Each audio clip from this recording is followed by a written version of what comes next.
কোন অ্যাসিডের তীব্রতা বেশি, এই সমস্ত এমসিইউ কিন্তু আমরা অনেক সময় একাডেমিক এবং এডমিশনে আসতে দেখি, তাই না?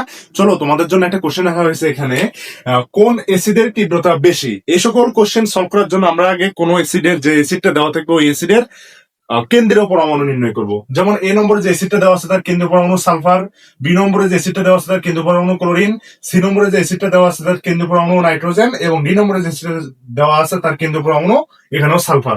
তাহলে এখানে যদি আমরা বের করি সালফারের এখানে জারণ মান কত হবে বলতো? সালফারের জারণ মান এখানে হবে -8, এখানে হলো কত +2, তাহলে এখানে হবে +6 জারণ মান। একইভাবে ক্লোরিনের কত হবে? একইভাবে ক্লোরিনের হবে +7, এবং একইভাবে নাইট্রোজেনের কত হবে? একইভাবে নাইট্রোজেনের হবে +5। হিসাব করে দেখো তোমরা, -6 +1 +5। একইভাবে এখানে সালফারের কত হবে? +4। আমরা দেখতে পাচ্ছি যেখানে সবচেয়ে জারণ মান বেশি সেটাই সবচেয়ে বেশি তীব্র অ্যাসিড। আমরা এখানে দেখতে পাচ্ছি সবচেয়ে জারণ মান বেশি +7 এর, সুতরাং বি নম্বর হবে সবচেয়ে তীব্র অ্যাসিড। সুতরাং B number is the correct answer.